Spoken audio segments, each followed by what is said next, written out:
ಜಿಲ್ಲೆಯ ಚೇಳೂರು ತಾಲೂಕು ಕೇಂದ್ರದಲ್ಲಿ ಹೆಲ್ಮೆಟ್ ಜಾಗೃತಿ ಅಭಿಯಾನ ಕಾರ್ಯಕ್ರಮ ಹಮ್ಮಿಕೊಳ್ಳಲಾಗಿತ್ತು. ಈ ಸಂದರ್ಭದಲ್ಲಿ ಇಂಡಿಯನ್ ಪೆಟ್ರೋಲ್ ಬಂಕ್ನಿಂದ ಆರ್ಎಂಸಿ ಯಾರ್ಡ್ವರೆಗೆ ಬೈಕ್ ರ್ಯಾಲಿ ಮಾಡಲಾಯಿತು. ಈ ಸಂದರ್ಭದಲ್ಲಿ ಆರಕ್ಷಕರ ಪೊಲೀಸ್ ಇನ್ಸ್ಪೆಕ್ಟರ್ ಹರೀಶ್ ರವರು ಹಾಗೂ ಅವರ ಸಿಬ್ಬಂದಿಗಳು ಹಾಜರಿದ್ದರು. ಸಾರ್ವಜನಿಕರಲ್ಲಿ ತ್ರಿಕಾಲವಾಣಿ ಟಿವಿ 12 ಇಂದ ಮನವಿ, ಹೆಲ್ಮೆಟ್ ಧರಿಸಿ ಪ್ರಾಣ ಉಳಿಸಿ ಎಂದು ಕಳಕಳಿಯ ಪ್ರಾರ್ಥನೆ. ವರದಿ Bhaskar, Chelur.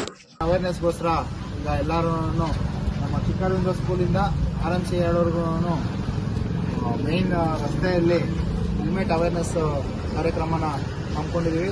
First of all ಎಲ್ಲರಿಗೂ ಬಂದಿದ್ದಕ್ಕೆ ಸಹಕಾರ ನೀಡಿದ್ದಕ್ಕೆ ನಮಗೆಲ್ಲರಿಗೂ ಕೃತಜ್ಞತೆ. ಇಂದಿನಿಂದ ನಮ್ಮ ಚೇಳೂರು ಮತ್ತು ನಮ್ಮ ಚಿಕ್ಕಬಳ್ಳಾಪುರದ ಆದ್ಯಂತ ಹೆಲ್ಮೆಟ್ನ ಕಡ್ಡಾಯ ಮಾಡ್ತಾ ಇದ್ದೀವಿ. ಆದ್ದರಿಂದ ಎಲ್ಲರೂ ಹೆಲ್ಮೆಟ್ನ ಧರಿಸಿ ವಾಹನ ಚಾಲನೆ ಮಾಡಿ. ಇದು ನಿಮ್ಮ ಜೀವ ಮತ್ತು ನಿಮ್ಮ ಮನೆಯವರ ಸುರಕ್ಷತೆಗೋಸ್ಕರ ಮಾಡ್ತಾ ಇರುವಂಥ ಕಾರ್ಯಕ್ರಮ. ಆದ್ದರಿಂದ ದಯವಿಟ್ಟು ಎಲ್ಲರೂ ಹೆಲ್ಮೆಟ್ನ ಹಾಕ್ಕೊಂಡು ಬೈಕ್ ಚಾಲನೆ ಮಾಡಿ. ಇನ್ ಕೇಸ್ ಏನಾದರೂ ಹೆಲ್ಮೆಟ್ ಏನಾದರೂ ಹಾಕ್ಕೊಂಡಿಲ್ಲ ಅಂತ ಹೇಳಿದ್ರೆ 500 ರೂಪಾಯಿ ದಂಡ ವಿಧಿಸಲಾಗುತ್ತದೆ. ಅದರಿಂದ ಎಲ್ಲರೂ ಹೆಲ್ಮೆಟ್ ಹಾಕ್ಕೊಂಡು ಚಾಲನೆ ಮಾಡಿ ಅಂತೇಳಿ ನಮ್ಮಲ್ಲಿ ಕೇಳ್ಕೊಳ್ತೇನೆ. Thank you. ಎಲ್ರಿಗೂ ಬಂದಿದ್ದಕ್ಕೆ ಥ್ಯಾಂಕ್ ಯು.